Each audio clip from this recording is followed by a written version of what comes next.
This Ramadan, if you can only focus on one thing and one thing alone, focus on building your relationship with Allah subhanahu wa ta'ala. He is the only creator who is watching over you. Even with your ignorance, even with your arrogance, every single thing that we commit as a crime, as a sin, He forgives us.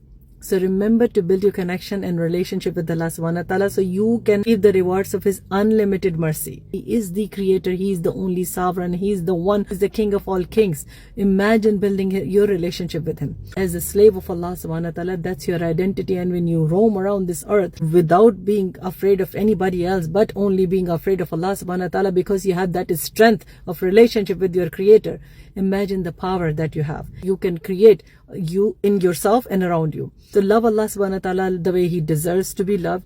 Obey Allah subhanahu wa ta'ala the way He deserves to be obeyed. And remember to obey Allah subhanahu wa ta'ala the way Muhammad sallallahu alaihi wasallam taught us. Build that relationship. That will be the amazing accomplishment for this Ramadan for you.